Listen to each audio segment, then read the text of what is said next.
Ես այս շենքի մոտ վերջին տարիներին եղել եմ մի քանի անգամ եւ ոչ մի ակնկալիք չեմ ունեցել, քանի այս շենքի կառավարող պուլտը, ինչպես ասում են, գտնվում է մեկ մարդու շենքին։ Այստեղ մենք հավաքվել ենք, այս պահին նաև ես եմ այստեղ,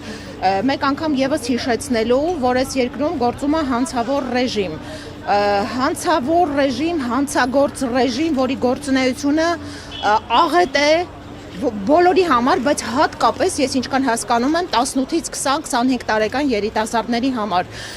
Ինչով է պայմանավորված այս ուժի նման ատելությունը, այս հատկապես տարիքային այս շեմի խավի հանդեպ չեմ կարող բացատրել։ Միակ բացատրությունը, որ կարող եմ ունենալ, մեր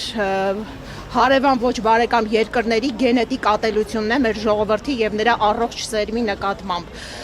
Ես այստեղ եմ հատկապես խրախուսելու Դավիթի ընկերներին, որովհետեւ ես չեմ կարող իմ հիացմունքը չթաքցնել այս դասարանի, այս ընկերների հանդեպ։ Ես Դավիթին չեմ ճանաչում, Միքայելին երբեք չեմ տեսել, չեմ ճանաչում, բայց միայն այն փաստը, որ այս երիտասարդները ծաղկազարդի օրը պատարագի ժամանակ աղոթքի մեջ նրանց մոտեցել են հանցավոր մարդիկ, որը իբր պատարագի էր եկել, պատարագի եկած մարդը իր թիկնազորով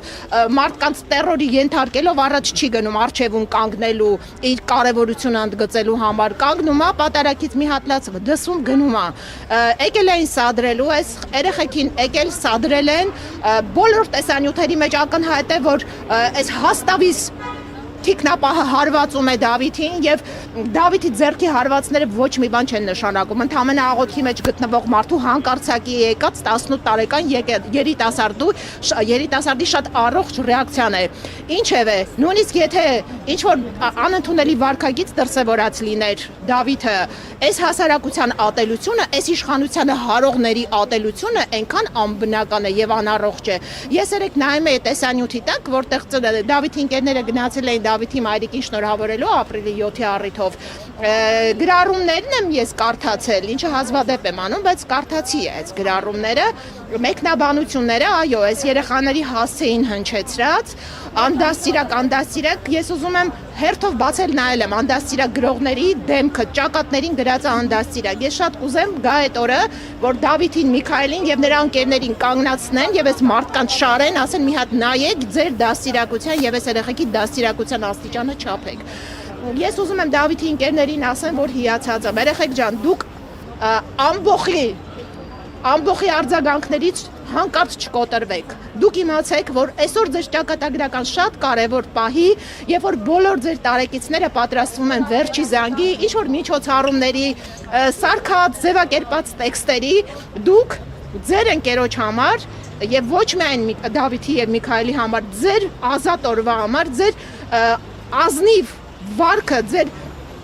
սկզբունքային դիրքորոշումը պահելու համար այսօր կռիվ եք տալիս, պայքարում եք ոչ միայն հանցագործ ռեժիմի դեմ, այլև այդ ռեժիմին հարող տգետ ամբոխի դեմ։ Տիկին Գևորգյան, որպեսզի այլևս Դավիթները չզոհվեն, չնահատակվեն, այլևս Դավիթների ճակատագրի վրա, այսպես ասած, բիժ չթողնեն իշխանությունները, ինչ է պետք անել այս բանի։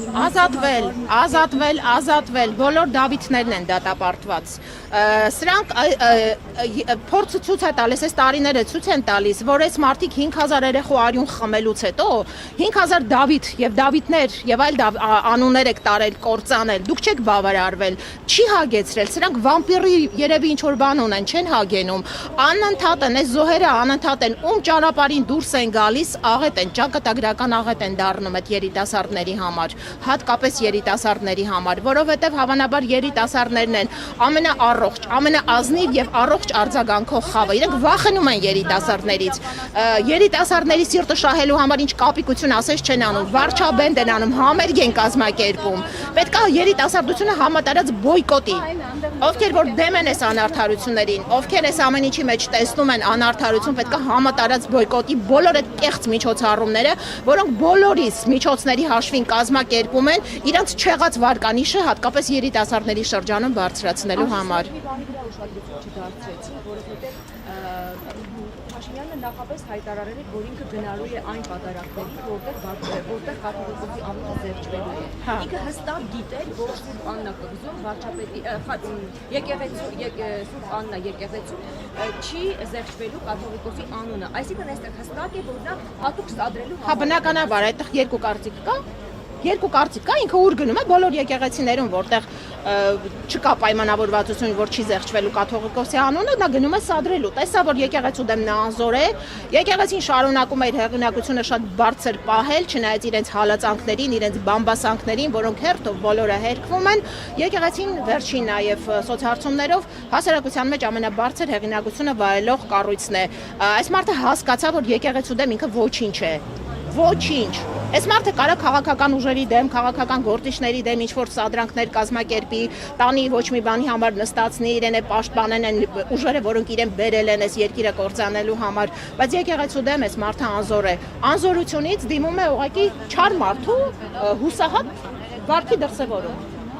Միայն սա։